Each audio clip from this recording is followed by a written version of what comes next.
ಇವಾಗ ನೋಡ್ಬೋದು ಸರ್, ನೀವು ಯಾವುದೇ ಸುದ್ದಿ ವಾಹಿನಿಗಳು ನೋಡಿ, ಎಲ್ಲೇ ನೋಡಿ ಅವ್ರ ವಿಚಾರ ಬಂದೇ ಬರುತ್ತೆ. ಈಗ ನಿಮಗೆ ಗೊತ್ತಿಲ್ಲದೆ ಎಲ್ಲಿ ನೋಡಿದ್ರು ಸಿಗುತ್ತೆ ಅವ್ರ ವಿಚಾರ. ಈಗ ಅವರ ಹೆಸರು ಹೇಳ್ಕೊಂಡು ಯಾರೋ ಒಂದಿಷ್ಟು ಅಭಿಮಾನಿಗಳು ಯಾವುದೋ ಒಬ್ಬ ನಟನಿಗೆ ಹೋಗಿ ಬೆದರಿಕೆ ಹಾಕುದ್ರಂತೆ, ಈ ತರ ಒಂದು ಪ್ರಕರಣಗಳಲ್ಲಿ ಕೆಲವೊಂದು ಸುದ್ದಿ ಆಗ್ತಾ ಇದೆ. ಬಟ್ ಇದರಲ್ಲಿ ಅವ್ರು ನೇರವಾಗಿ ಅವರು ಇನ್ವಾಲ್ವ್ಮೆಂಟ್ ಇದೆಯೋ ಇಲ್ವೋ, ಆಬ್ವಿಯಸ್ಲಿ ಇರಲ್ಲ ಅಂತಾನೆ ನಾವು ಸಾಮಾನ್ಯ ಯೋಚನೆ ಮಾಡೋದು, ಆ ತರ ಯೋಚನೆ ಮಾಡೋದು. ಇನ್ನೊಂದಿಷ್ಟು ಜನಗಳು ಇಲ್ಲ ಅವರೇ ಇನ್ವಾಲ್ವ್ಮೆಂಟ್ ಇದೆ ಅಂತ ಅಂತಾರೆ. ಸೊ ಅದು ಗೊತ್ತಿಲ್ಲದ ನಾವೇನು ಹೇಳೋಕ್ಕಾಗಲ್ಲ.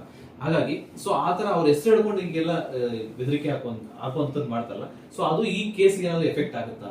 ಸೊ ಯಾಕಂದ್ರೆ ಸಮಾಜದಲ್ಲಿ ಈ ರೀತಿ ಎಲ್ಲ ತೊಂದರೆ ಮಾಡ್ತಾವ್ರು ಇವರು, ಆ ತರದ್ ಏನಾದ್ರು? ಇಲ್ಲ, ಈ ಕೇಸಿಗೆ ಎಫೆಕ್ಟ್ ಆಗುತ್ತೋ ಇಲ್ವೋ ಅದು ಈಗ ಕೋರ್ಟಿಗೆ ವಿವೇಚನೆಗೆ ಬಿಟ್ಟಿದ್ದು ಪಾಯಿಂಟ್ ನಂಬರ್ 1. ಇನ್ನೊಂದು ಏನಪ್ಪಾ ಅಂತ ಹೇಳಿದ್ರೆ, ಇದನ್ನೆಲ್ಲ ಯಾವ್ದು ನೋಡಲ್ಲ, ಮೆರಿಟ್ಸ್ ಮೇಲೆ ಮಾನ್ಯ ಸುಪ್ರೀಂ ಕೋರ್ಟ್ ಡಿಸೈಡ್ ಮಾಡುತ್ತೆ. ಈಗ ಹೈಕೋರ್ಟ್ ಏನು ತಪ್ಪು ಮಾಡಿದೆ ಅದನ್ನ ಫಸ್ಟ್ ನೋಡುತ್ತೆ, ಇವ್ರಿಗೆ ಬೇಲ್ ಕೊಟ್ಟಿರೋದು ಸರಿನಾ ತಪ್ಪಾ ಅದನ್ನ ನೋಡುತ್ತೆ.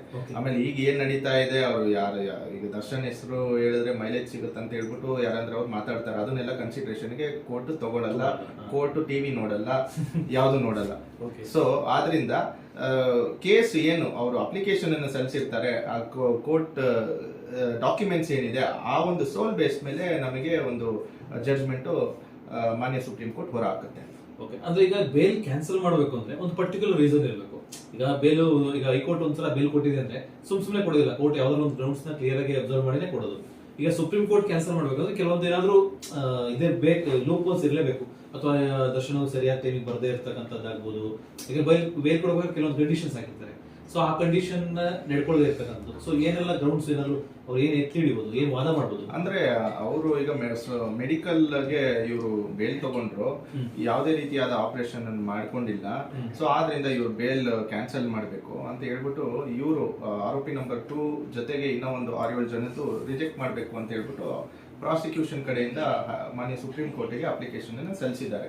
ಬಟ್ ಇವರು ಯಾವುದೇ ರೀತಿಯಾದ ವಿಟ್ನೆಸ್ ಗೆ ಬೆದರಿಕೆ ಹಾಕೋದಾಗ್ಲಿ ಅಥವಾ ವಿಟ್ನೆಸ್ ಅನ್ನ ಟ್ಯಾಂಪರ್ ಮಾಡೋದಾಗ್ಲಿ ಇದು ಯಾವುದೇ ರೀತಿಯಾಗಿ ನಮ್ಮ ದರ್ಶನ್ ಅವರು ಮಾಡ್ತಾ ಇಲ್ಲ, ಪಾಯಿಂಟ್ ನಂಬರ್ 1. ಇನ್ನೊಂದು, ಅವರು ಕೋರ್ಟ್ ಡೇಟ್ ಟು ಮೇನ್ ಏನು aim of the court, accused ನ ಜುಡಿಷಿಯಲ್ ಕಸ್ಟಡಿಯಲ್ಲಿ ಯಾಕೆ ಇಟ್ಕೊಂತಾರೆ, ಆ ಟ್ರಯಲಿನ ಒಂದು ಸಮಯ ಇರುತ್ತಲ್ಲ, ಆ ಟ್ರಯಲಿನ ಒಂದು ಸಮಯನ to secure the attendance of the accused ನ ಇಟ್ಕೊಳ್ಳೋದು. ಈಗ ಈ ಕೇಸಲ್ಲಿ ಎಲ್ಲಾ ಡೇಟ್ಗಳಲ್ಲಿಯೂ ನೀವು ನೋಡ್ತಾ ಇದ್ದೀರಾ, ವಿಡಿಯೋನು ಫಾಲೋ ಅಪ್ ಮಾಡ್ತಾ ಇದ್ದೀರಾ, ಅವರು ಕ್ಲೀನ್ ಆಗಿ ಡೇಟ್ ಟು ಡೇಟ್ ಅಟೆಂಡ್ ಆಗ್ತಾ ಇದ್ದಾರೆ. ಅಟೆಂಡ್ ಆಗದೆ ಇರೋ ದಿನ 1-2 ದಿನ ಇರ್ಬೋದು. ಅದಕ್ಕೆ ಅದ್ರ ಪ್ರಕಾರವಾಗಿ ಅವ್ರ ಪರವಾದ ವಕೀಲರು ಅಪ್ಲಿಕೇಶನ್ ಅನ್ನು ಕೋರ್ಟ್ಗೆ ಸಲ್ಲಿಸ್ತಾ ಇದ್ದಾರೆ. ಸೊ ಆದ್ರಿಂದ ಇಲ್ಲಿ ಬೇಲ್ ಕ್ಯಾನ್ಸಲ್ ಮಾಡುವಂತಹ ಯಾವುದೇ ರೀತಿಯಾದ ಒಂದು ಆಪ್ಷನ್ ಉಳಿಯೋದಿಲ್ಲ.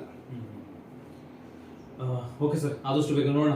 ಈಗ ಯಾಕೆಂದ್ರೆ ನೀವು ಆಸ್ ಎ ಡಿಫೆನ್ಸ್ ಲಾಯರ್ ಆಗಿ ನೀವು ಏನು ಪಾಯಿಂಟ್ಸ್ ಎತ್ತಿಡಬೇಕು ಅಂತದನ್ನ ಮಾತಾಡಿದೆ.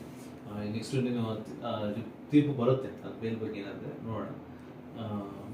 ಓಕೆ ವೀಕ್ಷಕರು, ಆಕ್ಚುಲಿ ನೋಡಿದ್ರಲ್ಲ, ಈಗ ದರ್ಶನ್ ಅವ್ರ ವಿಚಾರ ಎಲ್ರಿಗೂ ಗೊತ್ತಿದೆ, ಅನ್ನೋದು ಬೇಲ್ ಏನಾಗುತ್ತೆ, ಕ್ಯಾನ್ಸಲ್ ಆಗುತ್ತಾ ಅಥವಾ ಕ್ಯಾನ್ಸಲ್ ಆಗಲ್ವಾ. ಸೊ ಇಲ್ಲಿ ನಾವು ಆಕ್ಚುಲಿ ಇಲ್ಲಿ ಯಾರ್ದೋ ಪರವಾಗಿ ಮಾತಾಡಿದ್ದಂತಲ್ಲ. ಈಗ ನಮ್ಮ ಲಾಯರ್ ಮಾತಾಡಿದ್ದು ದರ್ಶನ್ ಫೇವರ್ ಆಗಿತ್ತು ಅಥವಾ ಫೇವರ್ ಆಗಿ ಇರ್ಲಿಲ್ಲ, ಇನ್ ಕೆಲವರು ಅನ್ಕೋಬಹುದು ಫೇವರ್ ಆಗಿಲ್ಲ ಅಂತ ಅನ್ಕೋಬಹುದು, ಇನ್ ಕೆಲವು ಫೇವರ್ ಆಗಿತ್ತು ಅನ್ಕೋಬಹುದು.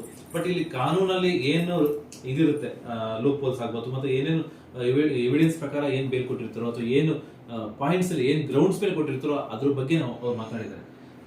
Okay sir, thank you very much. Thank you.